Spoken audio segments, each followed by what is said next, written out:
Goodfirms aims to become the number one review and rating platform.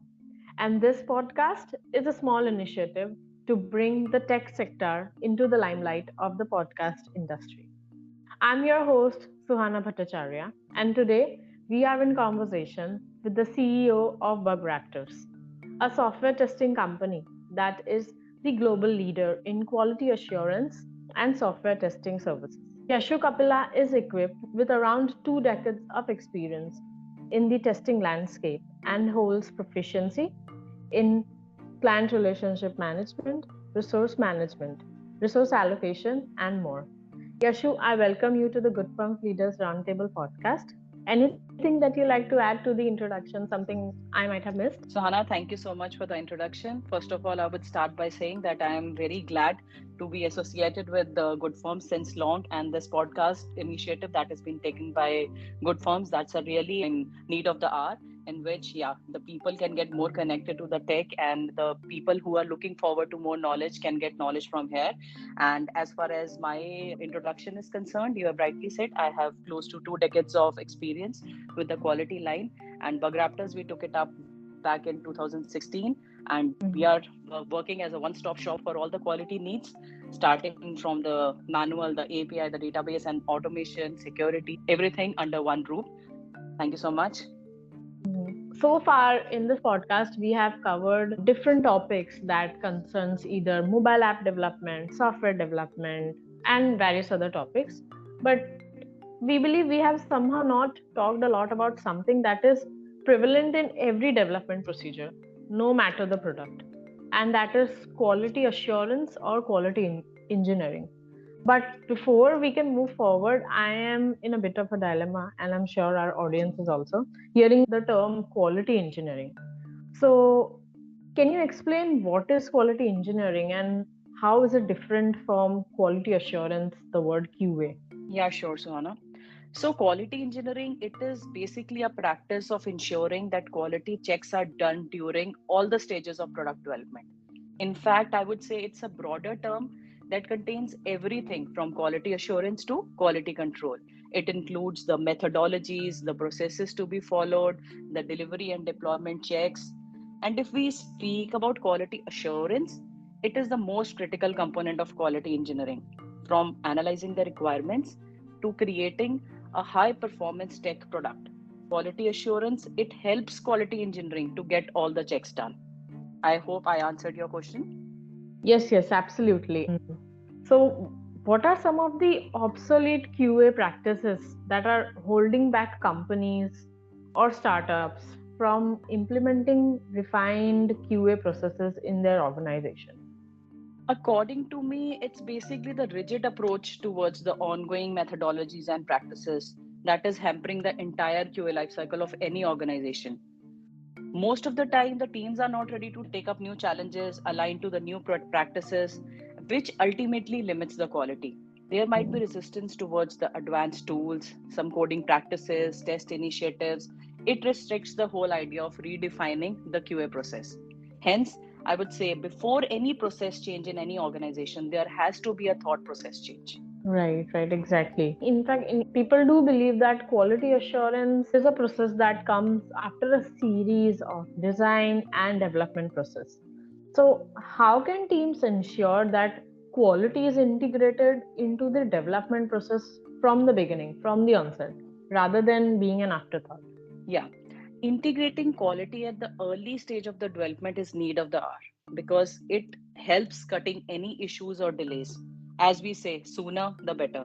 The sooner the bugs are covered in SDLC, better would be the cost saving and better would be the overall quality of the product. Ultimately, QA is a key to improve deliveries, saved cost, and of course, a high quality product. So the test teams should begin with parallel planning and executions.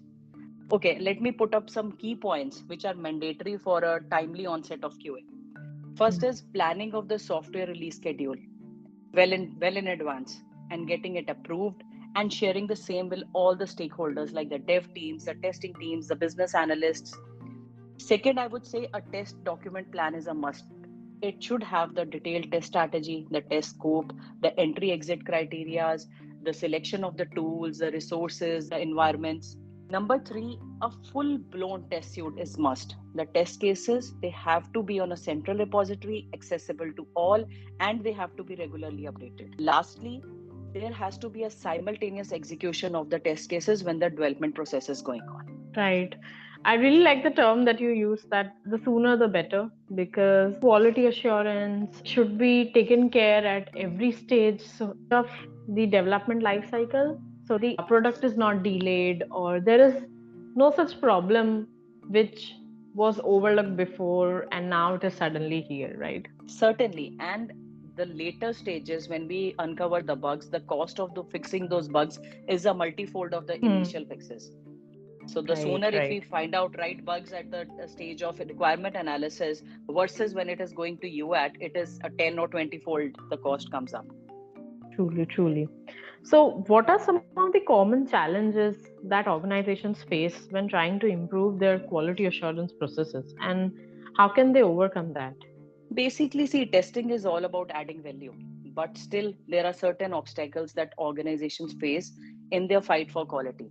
Some of the most common challenges are, first, I would say planning an unrealistic timeline. Second would be inability to establish and define clear requirements. Third, uncovering defects at the later stages of the life cycle. And one most, which is a planning flaw, I would say, is spending too much time on end to end regression. However, to overcome these challenges, all stakeholders have to go hand in hand so that they all are on same page and well informed. Second is an extensive brainstorming to finalize the detailed requirements by involving all the stakeholders beforehand. Third, I would say, is ensuring the quality checks from the very start of the project lifecycle.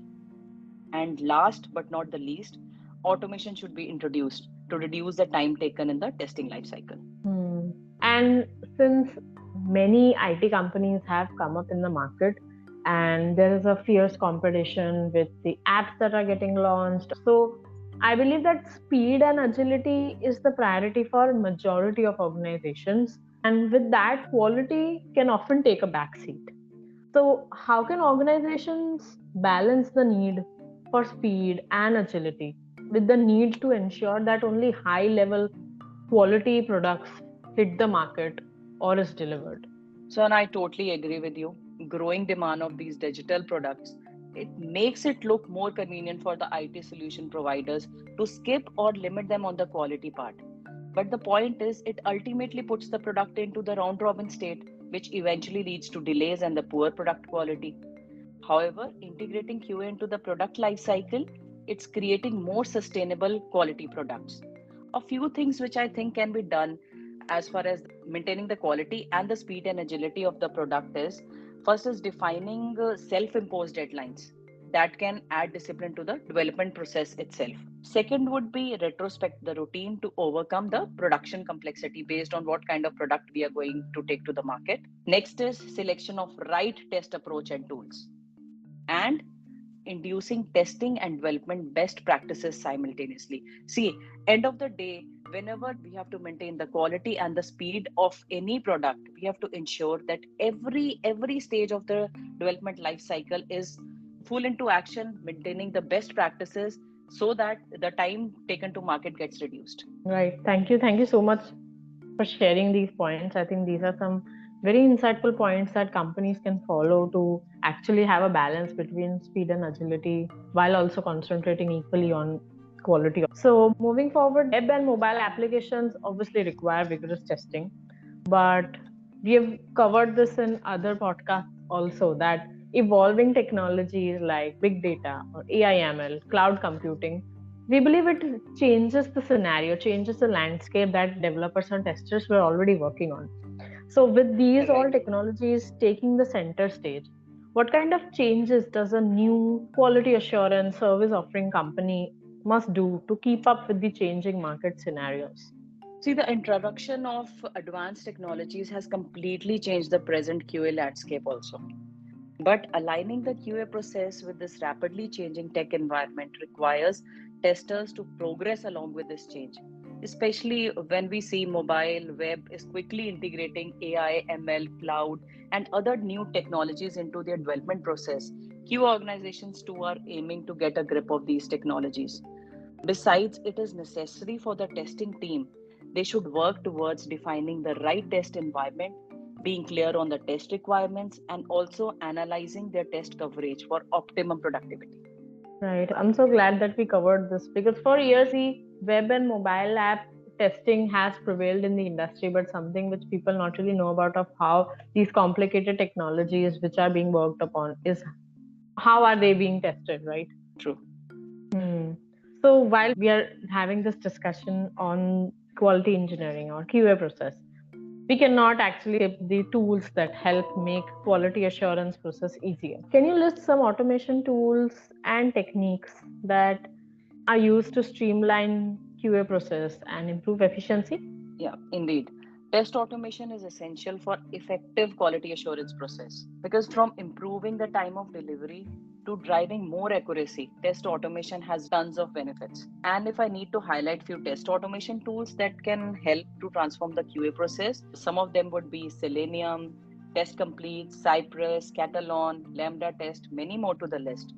Besides, I would like to tell that adding to this, the selection of the tools, it varies from project to project. It is crucial that any difference in project requirements must be considered and embraced while making any selection for the tools.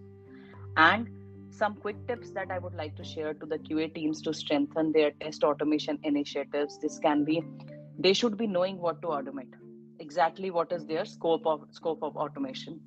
Second is having a good quality test data. That is a must for having good automation and full scope of automation.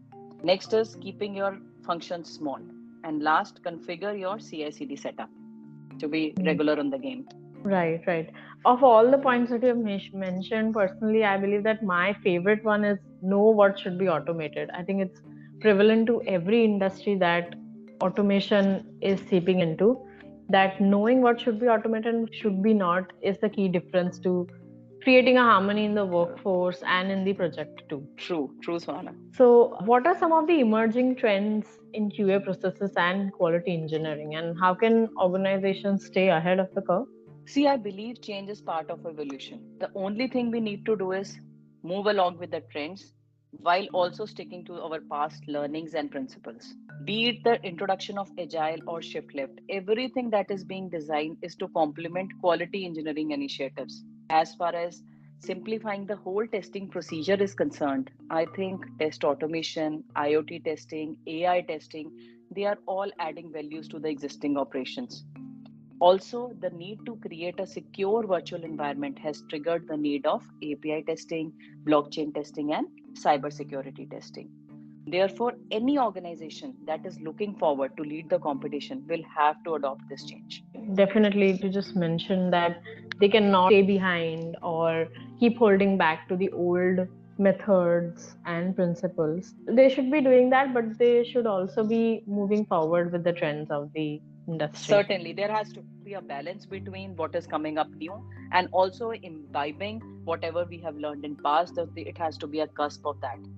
This has been a very fruitful conversation, but just one last question before we wrap up. Like you mentioned, Bugraptors has been in the industry since 2016 and it has been providing testing services to their customers.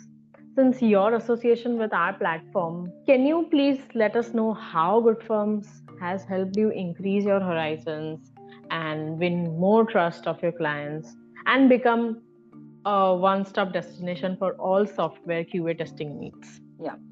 First of all, I would start by saying that GoodFirms has always been a source of trust for any person or organization who's looking for tech support. I'm mostly impressed by the process that the entire team at GoodFirm follows to analyze, to measure, and calculate the ultimate performance and service of the organization.